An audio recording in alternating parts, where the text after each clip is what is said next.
Eu ia falar que aqui em casa o ABA super funcionou desde o começo. Que nem o Lucas teve o diagnóstico com 2 anos e meio, ele não falava, ele foi falar com 3 anos e alguns meses. E é uma demanda muito diferente, que até você entender a situação, o que tem que fazer, eu me coloquei muito de cabeça para fazer tudo que fosse possível naquele momento por ele. Então, brincar, desenhar, pintar, enfim, todas as propostas eu tentei, a minha família toda abraçou e tentou fazer ao máximo que a gente conseguisse. E conforme você vai vendo que está tendo resultado, aí mais que você se empenha para fazer. Claro que nem tudo é no tempo que a gente gostaria, né? Mas eu acho que eu sou super defensora do ABA. Eu também. E assim, da junção das terapias, porque desde o início até hoje ele tem as mesmas terapeutas, foi sempre tudo muito alinhado.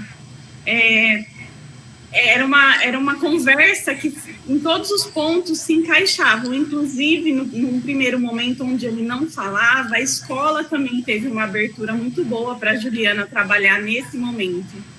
E eu acho que foi um ano de muito ganho para ele, que foi quando ele começou a falar, assim, a interagir melhor com as outras crianças. Eu acho que aquele ponto onde uniu tudo foi a parte mais fundamental do tratamento dele, porque depois daquilo ele foi só, né, deslanchando e foi sempre acrescentando, ganhando.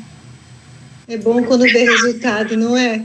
Mas não é fácil, mas é gratificante. É bom, né?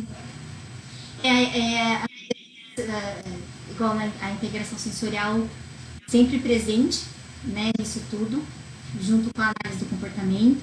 Então, é claro que a gente está falando aqui da experiência da análise do comportamento aplicada, inspirando também, né, inspirando que essa terapia, como ela é muito requisitada atualmente pelos médicos, tanto a análise do comportamento, então a integração sensorial de Aires, a terapia ocupacional, a fonoaudiologia, são as bases aí, né?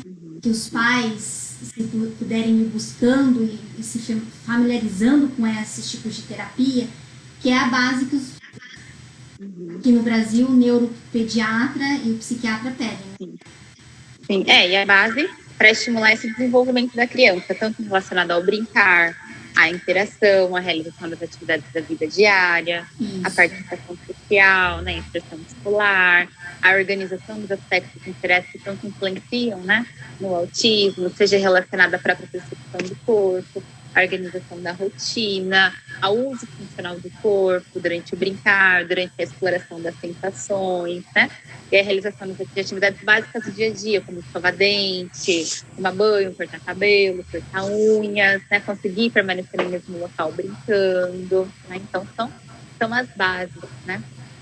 Então, dentro dessas características, dentro desse transtorno, é isso que vem buscando. E é claro que daí vem as terapias que cada criança vai necessitar. Então, uma precisa mais de uma psicomotricidade, outra vai precisar da hidroterapia, e aí vai, né? Vai aumentando. E até às vezes a base, né, Ju? Às vezes a criança precisa mais da questão comportamental do que o aspecto sensorial, né? A gente avalia isso também, né? Durante o acompanhamento das crianças e a evolução nesse sentido também, né, da criança. E também o desafio, porque são tanto a ABA, né, quanto a integração, inicialmente vem uma demanda muito clínica, né? A integração sensorial de Aires, a gente usa muitos equipamentos, né, com essa criança, para perceptivos, vestibulares, né, aspectos táteis, mas o foco não é só clínica, o foco é casa, o foco é escola, né? Então, essa ampliação desse olhar clínico, né, de promover cuidados nos diversos ambientes que essa criança está. Atualmente, com essa pandemia, mais casa, né, do que inserção escolar e social, mas acho que a gente está nesse processo de retomada, né? E também a gente tem um desafio pela frente, visto esse período de afastamento, né, dessas atividades sociais. É hora que voltar, né? Vamos ver como é que eles vão reagir depois de tanto tempo quietinho, com pouca informação, com pouco estímulo. E isso não só no autismo, viu? Crianças com desenvolvimento típico, a gente, Sim. alguns que tem trazido, a gente tem notado também que apresentaram algumas alterações sensoriais, né? Visto que mudou a rotina, ficou só em casa, como lidar com essa ociosidade, como lidar com a organização das tentações nesse sentido. Né? Então, temos aí uma demanda pela frente. Mas graças a Deus eu acho que logo está, né, se organizando. Bom, a gente vê também que a questão da ansiedade, tanto na criança típica ou atípica, e a gente vê que no autismo eles têm uma tendência a ter mais ansiedade, né? Eles têm a tendência de ter ansiedade. Então, com isso, é claro que causou mais ansiedade nas nossas crianças. E aí, novamente, que a gente está falando da família, né? O quanto que, como vocês se sentiram de ter... Agora, é que na nossa prática, na clínica, não é normal a gente dar tarefa para vocês fazerem em casa e vocês estarem sempre presentes com a gente fazendo coisas para os seus filhos. Porém, para muitas famílias isso foi um choque de ter que ser os co-terapeutas online. Então a gente entra online e vocês precisam fazer todo o trabalho pela gente. Então olha só a aflição, né? A gente sempre usou ali, a gente usa do trabalho BST, que é um treino específico para parent training, o treino de TAIS, né? Parent training. E como que vocês, né? É a escola online, é a terapia online, aí no caso da Jaqueline, as acomodações que teve que fazer na casa, o uso de almofada, os que vê o que precisa. Diversas acomodações sensoriais, né, Ju? A depender aí das demandas da criança, né? Sim. O Lucas teve experiência de fazer terapia, ele está numa condição que dá para ficar online, não teve tanta precisão da Karina, né? Tá, ali, pode falar um pouquinho.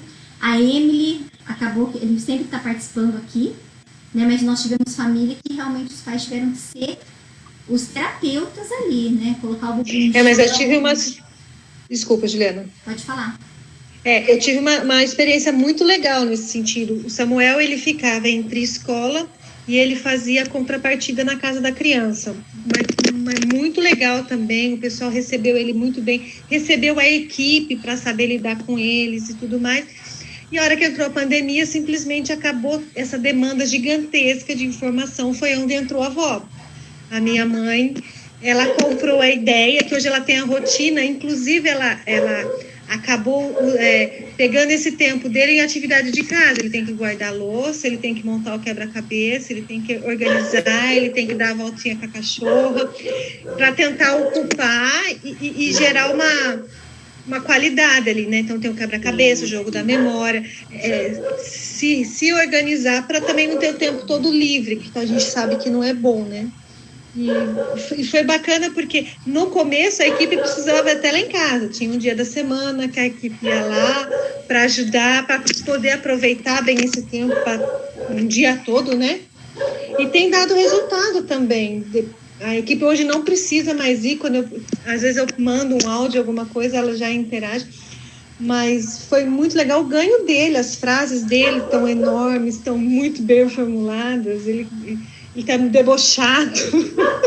E é interessante você estar falando, que você trouxe assim, né? No início, nós temos dois modelos aqui. Sim, Karina, uma que foi 100% e uma que não. No começo aí, a Emily teve eu tive duas transições de Isso. pessoal, porque eu sou muito mandona, eu sou muito severa, eu sou ditatorial, né? Então, eu tive que trabalhar isso em mim, então foi uma questão pessoal minha, trabalhar minha personalidade. Eu tive a questão de estar passando por um divórcio, então a minha vida estava toda desorganizada e filho, depois eu tive uma bebê logo em seguida, então... E a questão de comprar o hábito, fazer... Se eu não conseguir organizar uma vida pessoal, que dirá fazer a família comprar a terapia, né? Então, assim, não foi de cabeça... Não foi uma equipe integrada inicialmente, eu tinha profissionais soltos. Então, assim, patinamos bastante. Tinha atividades que eu simplesmente não conseguia fazer e que, na verdade, a gente vê que fez falta. A gente tem que trabalhar e correr atrás agora. Mas, assim, a diferença dele entre a mãe completamente dentro do ABA, rotina doméstica organizada, centrada, né, com objetivos, com finalidades, a integração da família. A gente conseguiu tirar a medicação dele, lógico, a psiquiatra aprovou, falou legal, mas só com manejo de comportamento a gente consegue inibir uma ecolalia, tirar uma estereotipo só com o manejo. Então, assim, melhorou muito, muito. O Samuel, a questão de higiene pessoal dele é tranquila. Ele anda de bicicleta na rua e tem andado a volta no quarteirão já. Cata a mochila e fala, vou pra escola. Tá folgado já, inclusive. Brincando bastante, né? Muito, debochando. Tá bem legal, tá bem. Ele consegue trocar frases que a gente não conseguia, né? A gente mandava e não tinha retorno. Então legal. Tem evolução. Foi muito. Foi o divisor de águas, pelo que eu vi que a Karina conseguiu quando ele entrou na escola e tudo mais. Foi quando eu consegui cair de cabeça na terapia. Não, e aí a questão também dos lugares abrirem para vocês, abrirem para a equipe e estar entrando para poder trabalhar em conjunto. Acho que isso é um diferencial, né? Tanto é que você lembra, a gente teve, do tempo todo de escola do Samuel, a gente teve uma professora que não comprou a ideia do ABA. Foi o pior ano do Samuel. O pior, em comportamento, em aprendizado pedagógico. Ele voltou totalmente um ano, foi como se ele tivesse perdido tudo por causa de uma professora que simplesmente não concordava com a terapia. Não foi, Juliana? Foi um ano bem difícil. Eu achei interessante, já que a questão da medicação, né? Que olha, veja, ele tomou medicação, isso é bom para inspirar as famílias mesmo. Que o remédio, tudo bem, às vezes o médico fala que tem que quando é necessário, bacana.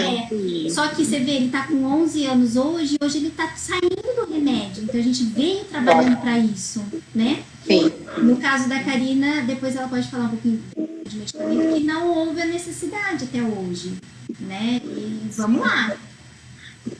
Eu acho que assim, desculpa, pode falar. Não, já falei muito.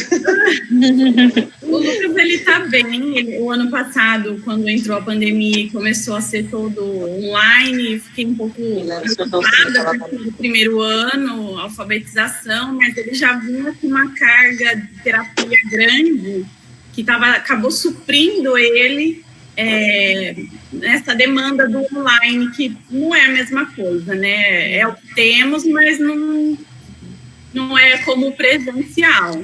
Mas ele está super bem, acompanhando super bem a escola. Esse ano é segundo ano, então tá indo. Mas assim, sempre num conjunto, né? Sempre segurando os pratinhos para nenhum lado cair, né? Mas essa situação, Karina, a gente vai ter a vida toda, né? Sim, só vai mudando. Exatamente. É que a gente vai aprendendo a lidar tão naturalmente quando começa, que a gente já tratou com uma ecolalia, quando começa outro, o primeiro da equipe que vê já avisa o outro, já começou uma ali. Mas isso daí é deles, né? Com uma criança típica tem as suas, né? Diferenças, eles também têm, e a gente vai ter que se equilibrar no prato. Também entender as fases do desenvolvimento que a criança está. Exatamente, o Samuel está entrando na puberdade. Isso que eu te falar, você vai estar numa outra fase agora, então entender como que é essa percepção no corpo nesse momento, como que muda a interação social dele, a relação com os demais colegas da mesma idade, né? Então, a questão da testosterona começou agora. Meu pai. Hormonal, né? Eu nem tô um tempinho ainda. Você ainda tá na infância, né? Você tá mudando de fase. Então, entender todo esse processo, né? Orientar, acompanhar, fazer acomodações se for preciso, levar isso para a escola, né? E sempre valorizar o potencial. Porque para ele estar conseguindo desmamar da medicação, é uma criança de muito potencial. Então, continuar estimulando isso. Porque a vida é feita de desafios, né? Não é agora que vai. Na adolescência ainda vai ter, mas é possível não ter, né? Focando sempre nos potenciais e nas possíveis adaptações. E preciso, né?